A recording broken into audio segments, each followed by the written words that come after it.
Are you looking for help with your rest and recovery, wanting to optimize your sleep and prime performance? Well, New Calm is built on neuroscience, and it's been used by special operators, SportTAC, pro sports teams, and many, many more for years. To learn more and access the best deals of the year, go to newcalm.co/grit. That's Newcalm, NUCALM.co/grit. Sometimes the hardest mission is when you have to adapt to a new role. From starting a first responder career to a new assignment to retirement, Greg Fernia is here to help. Greg is a retired special operations supervisor and a personal and professional development coach. He helps first responders and their families navigate transitions and challenges with purpose and clarity. Learn more at livingthegoodlifecoach.com. That's livingthegoodlifecoach.com. The views and opinions expressed by the host and guests of this show do not represent their employing agency, department, or organization. All information should be regarded as anecdotal, contextual, and educational, and should not be misinterpreted as legal or medical advice. Welcome to Blue Grit Radio, the podcast that explores making better cops for a better community. I'm your host, Eric Tung. I've been an active police officer since 2007. We will dive into the aspects of police culture, health and wellness, leadership, and mindset. You'll hear from experts not only from policing, but all industries as they relate to being our best with purpose, passion, and positivity.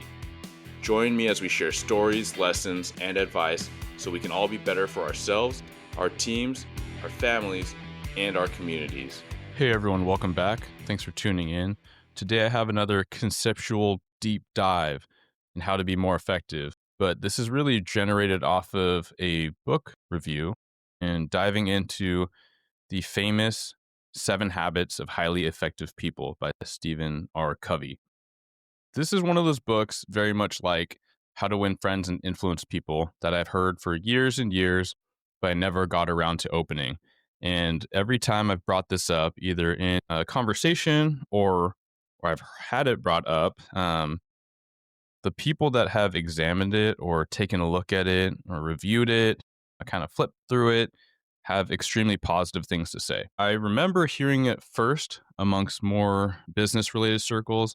And maybe that's why I just kind of put off why I was going to reach out and look at it myself. I hear highly effective people and I think about, these entrepreneur types, but really being effective is about being effective. And this book, like so many greats, really develop and examine mindset. They really hone in on human nature and how to hack it in our advantage. So wherever you're at in your life and goals, this is definitely one that I would recommend you flipping through and taking a look at, audiobook or traditional paper book, what have you. So in this episode, I'm going to reveal the 7 habits. I'm going to cover the 7 habits, a little bit of breakdown of what each one is, and also talk about takeaways for the majority of this audience. So there's takeaways for on the job, off the job, and everything in between. So here we go. The first habit of highly effective people is to be proactive. So in this section, he talks about responsibility and initiative, recognizing that you have the power to choose your response. And so although we talk about being proactive and that can elicit a lot of different ideas and concepts, especially from the policing vein, we're talking about ownership, right? We're talking about not sitting around idly waiting for things to happen to us or for us, but we are recognizing the power of happening to our lives. So like bringing our purpose, bringing our intentions, our habits, our work to affect our lives, our careers, our families, relationships in a better way. It makes me think of Matt Porter and how he talks about that, right? Like it's not about letting life happen to you, it's about happening to your life. And so shout out to Matt. With being proactive, we can think of proactive activity in policing, going out, making patrols, making stops, finding issues that need attending to. But really, if we think about broader proactivity, it's about doing the work before it's necessary.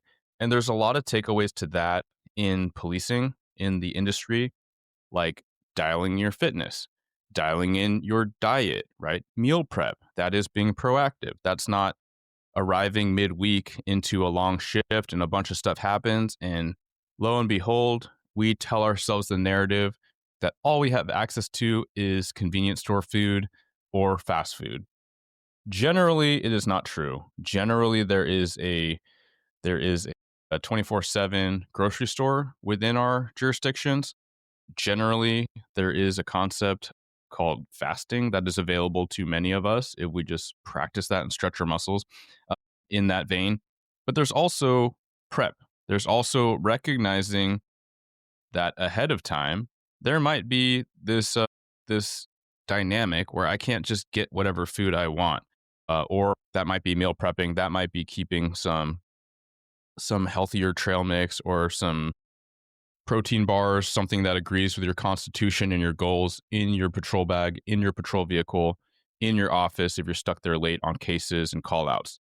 So, all to say, proactivity comes to those types of things. It comes to mindset, it comes to dialing in your sleep hygiene, right? So, there's a lot of wellness takeaways that we can apply. How do we invest in our lives to set up ourselves for best reaction ahead of time? So that goes right into preparedness, knowing what we're about, knowing what our mission is, and setting up for that. The second theme is to begin with the end in mind. So begin with the end in mind. This harkens the concept that we need to know where we're going before we move in a direction. So that goes to mission. That's why I'm so huge on people developing their personal mission. It's the reason why agencies all have a mission. You have it on your wall, you have it on your strategic plan, you have it on your public facing documents and website. But what is that mission and how do we get there? You got to start with a mission and vision, and then you break down the how we get there. What do we do about it? What does that look like? And that's the strategic plan for an organization. Same thing with this very critical, important thing that we hold in our hands in our resolve, which is called our lives. Hopefully, your life is more important to you than your organization. No offense, organizations, love you, blood, sweat, and tears for you. But my life is my own, and the organization is a part of it. It's not vice versa. I hope everyone that's been listening along knows the constructive nature of the tone and what I'm saying and why I'm saying that. So, what is your life about? What is your life's mission? And if you haven't done it yet, please sit down today, right now, maybe this weekend, maybe put a little calendar event this weekend, like Saturday, Sunday morning at the start of your day. Journal what you're about, journal what your mission is. It might be, I, Eric Tung, am blank. I am on a mission to blank, or my mission is blank. If that sounds daunting, then it's perhaps an invitation to why you should lean in more to it. If that sounds daunting, perhaps you should start with, or you could start with, some values. What are your non negotiable values? If this is the last week you have on this earth and you think about what those closest to you would say about you, what your values were, what you stood for, what was truly, truly important to you, write those things down. And then take a step back and ask yourself if you are living in the manner that would support that to an outsider, right? Maybe to someone that doesn't know you super well.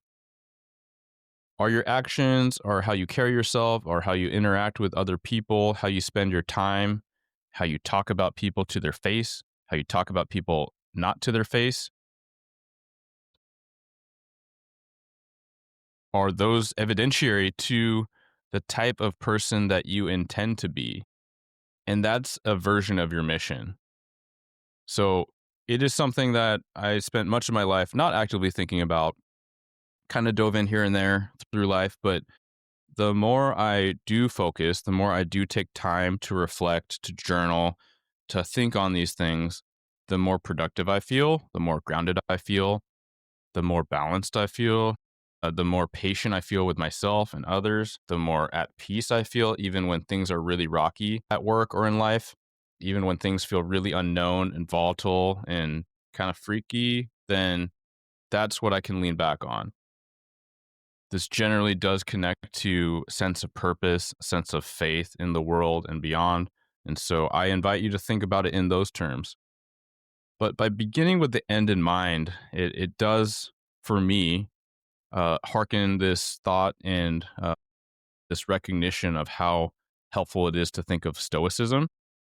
So, memento mori, you will die one day. All men must die, or all men will die. I want to say that's Game of Thrones.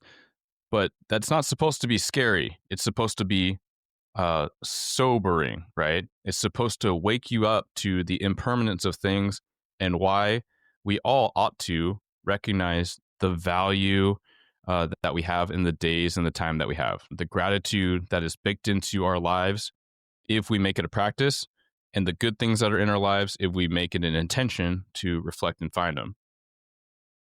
So I got a little bit lofty there, a little bit zoomed out. To get it back to real terms, it's just knowing your goal and then how to get there. So yeah, we're talking about life and purpose, but any goal in any frame. So that could be career goals, that could be personal fitness goals, that could be hashtag relationship goals, right? Shout out to Chris, local, but he was talking about how he recognized a lot of opportunity to work on his relationship with his wife, and they do weekly date night. Weekly date night. A lot of you parents out there are probably about to chuck your phones in disbelief or think that I'm lying or he was lying. This is a dude with many kids, and they're doing weekly date night. Why? Because it matters to them, because they see the benefit, they see what it pays back into their relationship and their family. So a lot of you listening have very clear career goals, I'm pretty sure. If you're spending the time listening to this content, these conversations, a lot of you have very clear health goals. Cool. What about all the other facets of your life that matter? What about your parenting goals? What about goals with your parent? You know, those are some of the hardest relationships sometimes as we age and our parents age. How are we feeding those relationships? So we can sit down and build out all these goals, but we have to know where we're trying to get so we know how to break it down.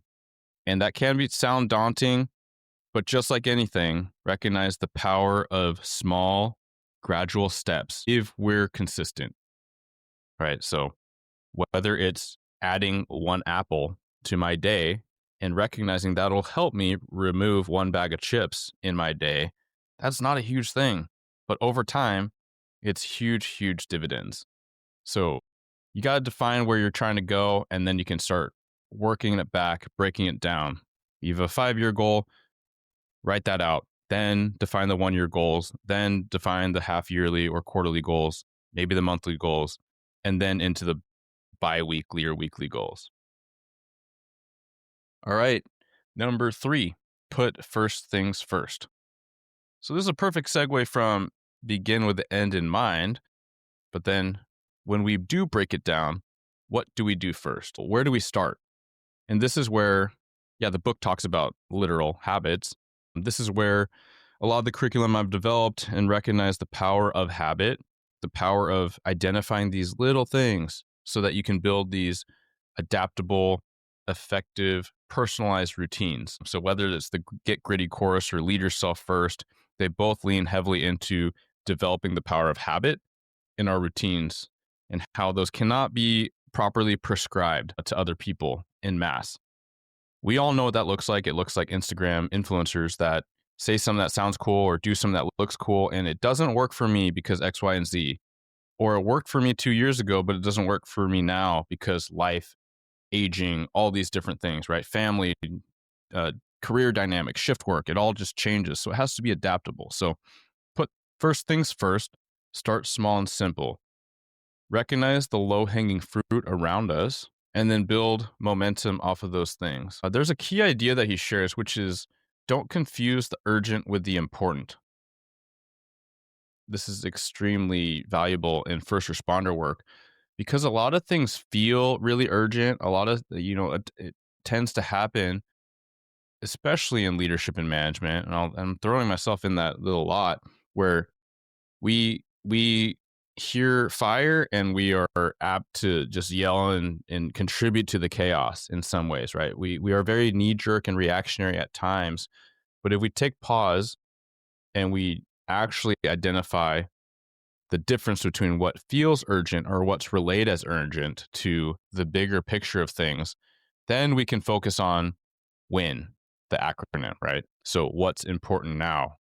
And that's a very powerful one. It's a very simple one. If you can think on that and integrate that into your day-to-day life, your shift work, what have you, it can really help you put first things first.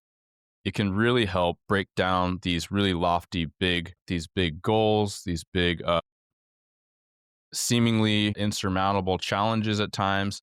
It can really help you focus back in to do the simple things, right? So think about what your lower hanging fruit is, the things that you can integrate easily into your day to day or week to week that'll really pay big dividends back to you.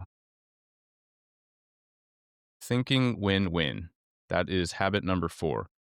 So he he spent some time outlining these different. I have it bookmarked, but I have a lot of bookmarks in here, so I don't know if I'm going to find it quickly, and I might abort that idea and return to it later. But he illustrates all these kind of, I'm just going to call them these win scenarios, or these scenarios around winning.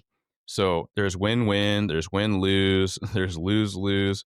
There's actually a lot more of them that he outlines. I found that section pretty fascinating. When I think of the concept of focusing on win-win, it takes me to a really positive, constructive place. It's somewhere that I don't operate in naturally. And if you've been listening a while, you might think that feels weird, but I didn't grow up with an abundance mindset. I wasn't taught to have an abundance mindset. Through different types of adversity and environments, I think I became very naturally a realist or a pessimist at times. Even at a pretty young age, I thought about things that could go poorly. I feel fortunate that I had enough influences around me to use that to think about what I should do to avoid bad scenarios. I think that a lot of first responders will recognize that, right? So it's not just sitting in cynicism, but it's thinking worst case scenario so that you can figure out how to course correct and curb the results around that. But all to say, if you think win-win, and even in times and scenarios that generally don't feel like they're set up that way, I think that's really powerful. I think it puts us in this what's possible mode, and it has us thinking broadly. It has us thinking outside of the box. It has us challenging the narratives that we are continually told, and that might be in our industry. So for policing, a lot of times a new idea comes up from anyone, and not just a boss, right? A lot of times ideas come from the bottom because officers are closest to the problem and they think actively and they might be the closest to the solution. So they might propose an idea to a sergeant or above. And what is generally going to happen in response? Let's just take an average room. Well, that won't work. Or one of my least favorite phrases, and I'm really trying to keep myself in check on this, is the quote, yeah, but, yeah, comma, but. Cool. You have a good thought. I'm trying not to overtly invalidate you, but I'm going to discount everything you said and all the reasons why it won't work. I'm going to bring those to the forefront. So thinking win-win helps us break out of that. It helps us focus on mutually beneficial ideas. It has us thinking open-mindedly. A phrase I like rather than yeah, but is why not? I'm trying to think of what Simon Sinek said at the Curve retreat. It was a phrase that you could inject. Yes, if. So quote, yes, comma, if. So rather than yeah, but, if your officer brings an idea, or conversely, the commander, the LT says, hey troops, want you to think about how we can integrate this idea or this op or this community initiative. I want your ideas on how we can make this successful. Yeah, but okay, let's try not to do that. Let's try to say to the question of will this work? Can we make this work? pause and say, yes, if, right?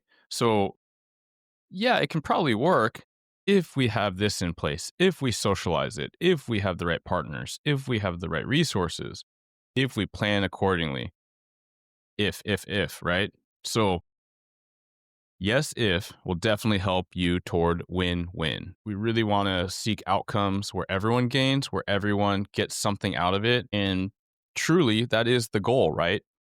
The goal of policing is not to just be out there policing. Like what is that? That's the action we're trying to do. What are we trying to build? What's the noun we're trying to build? We're trying to build trust, right? We're trying to build protection. We're trying to build literal safer streets. We're trying to build communities where people can thrive, where they can raise their kids, where they can go to work, go to school, not worry about something happening to their work or their school or their home while they're doing it, where they can go to the park, where they can ride their bikes and not get hit by a drunk, right? All these things, like what is the what we're trying to build? What are the nouns we're trying to build?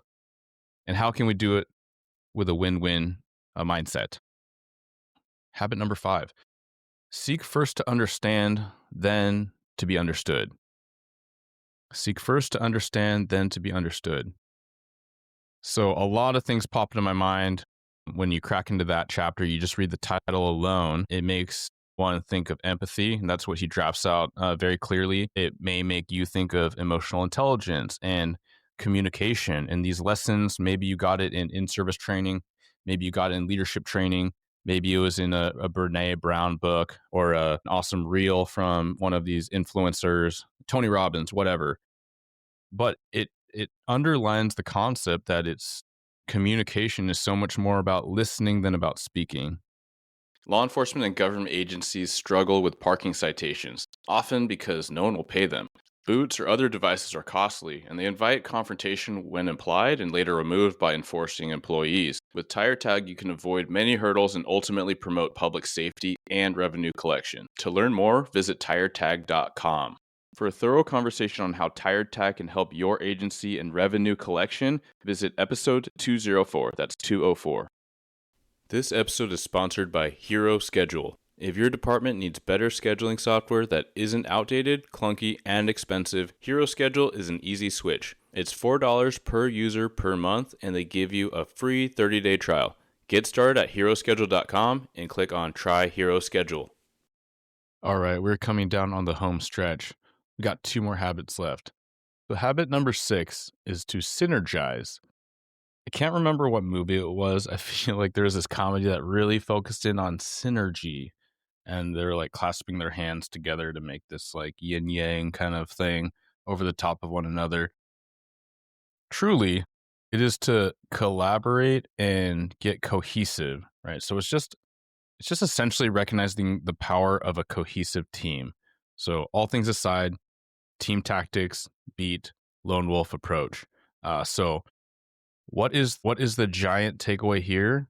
It's just recognizing that there's so much power in the individuals of your team, but alignment is critical, right? So we don't need to be all fully in agreement on how to get there, but once we make a decision, recognizing the chain of command, we need to be aligned. There's no more kind of back talk or no more that's a dumb idea. That just takes away from the potency of what you could do and what you really intend to do, which is fix the problem, improve the situation. A lot of times we have to recognize that there's not just one way to the goal. There are many routes we can take, but we need to play the play to perfection. This is the concept that Simon Sinek reiterated to us, popularized by Nick Saban. So playing each play to perfection will ensure the results. When we think about a sports team or any team, that is what we're talking about. All right, the final one, number 7, sharpen the saw. So there's probably many versions of this story, which is some person or 2 people go out into the woods and they're trying to chop down trees. Well, the person that heads out into the woods and just starts doing their thing, right? Sharpening the saw so sharpen the saw. What do we mean by that? Well, there's different stories and versions. I've heard a couple different ways where There's two people that are trying to amass a large amount of wood. And whether it's a saw or an axe, we'll go with a saw because that's the concept here. One person just goes in the woods. They take their saw, they start just hacking at trees, and they're cutting them down. They're trying to get them into segments. Whereas the other person spends a considerable amount of time sharpening the saw at home base before going into the woods. And so a little bit of tortoise in the hare, but it is recognizing that there's power to investments. There's power to taking time to be strategic. But really what this gets at is to continually learn and grow and develop. So if we continue to make ourselves the best versions of ourselves, we will get so much more done. We will be so much more productive. And to the point of the title of the book, we will be way more effective. As far as like Blue Grit goes, and as far as first responders go, I think we can all recognize the power of being more efficient and effective, being more proficient in our learning and training. But also there is the underlying importance of being our best through taking time, recovering, renewing. So if we want to be like the first woodsman, we would just go in and hit the long shifts and keep going, because there's always more work to be done. But if we want to be like the wise second woodsman, then we recognize that sometimes you have to rest. We have to sharpen the saw and or recover our bodies so we can go back out with more conviction, more efficacy, and actually truly more quality. So we're not making mistakes. We're not getting sloppy. We are way more efficient and effective when we go out to do the work we're doing, whether that's long shifts, whether that's casework, whether that's just recognizing that we have a lot on our plates between work and home and other stressors that we need to take a beat. Sometimes 20 minutes can go a long way to that effect. So those are the 7 habits of highly effective people. As I said at the beginning, I kind of had this overall thought that it would be like kind of businessy or a little bit more academic. But what I did like about it is that they're very simple concepts where he goes in vast detail through each chapter.